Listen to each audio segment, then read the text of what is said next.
నమస్కారం. ఈ రోజు బొగ్గు అండ్ గనులు ఈ రెండు డిపార్ట్మెంట్ సంబంధించి మంత్రిగా ప్రధానమంత్రి గారు నాకు బాధ్యతలు ఇవ్వడం జరిగింది. ఈ రోజు అధికార పూర్వకంగా ఈ బాధ్యతలు ఈ రోజు చేపట్టాను.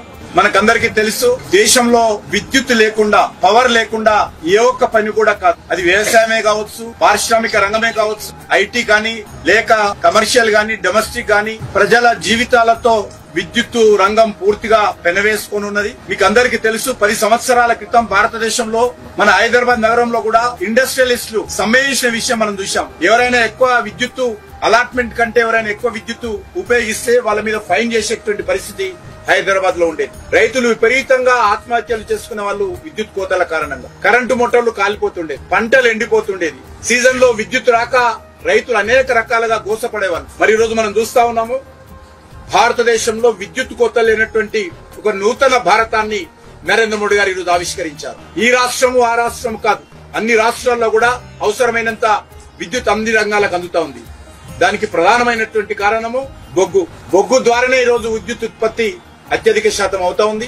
రానున్న రోజుల్లో ఇంకా విద్యుత్ ఉత్పత్తి పెంచడం కోసము, విద్యుత్ ట్రాన్స్పోర్ట్ ఇంకా పెంచడం కోసము అనేక రకాలుగా నరేంద్ర మోడీ గారి నాయకత్వంలో యాక్షన్ ప్లాన్ చేస్తా ఉన్నారు. రానున్న రోజుల్లో దీన్ని మరింతగా ముందుకు తీసుకెళ్తాము. ఇక్కడ పవర్ మినిస్ట్రీ గానీ, రైల్వే మినిస్ట్రీ గానీ, కోల్ మినిస్ట్రీ గానీ, మైన్స్ మినిస్ట్రీ గానీ, వీటన్నిటికీ ఎన్వైరన్మెంట్ మినిస్ట్రీ గానీ, వీటన్నిటికీ ఒక అవినాభావ సంబంధం ఉంది.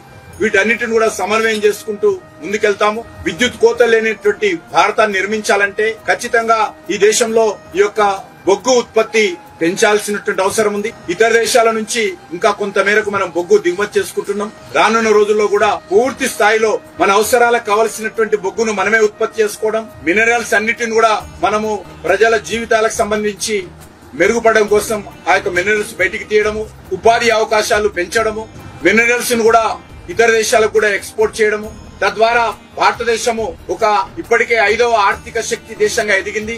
రానున్న రోజుల్లో దాన్ని 3వ ఆర్థిక శక్తి గల దేశంగా ఎదగాలంటే అన్ని రకాలుగా కృషి చేయాల్సిన అవసరం ఉంది. నేను తప్పకుండా ఇటు మైన్స్ మినిస్ట్రీ, కోల్ మినిస్ట్రీ ఒక టీం వర్క్ గా మేమందరం పనిచేసి, మా అధికారులు మేమందరం తప్పకుండా నరేంద్ర మోడీ గారు గాని, దేశ ప్రజలు గాని ఏ ఆకాంక్షలతో అయితే ఈ రోజు ముందుకెళ్తా ఉన్నారో ఆ దిశలోనే మేమందరము డెడికేషన్ తో పనిచేస్తామని ఈ సందర్భంగా మనవి చేస్తా ఉన్నాం. ధన్యవాదాలు.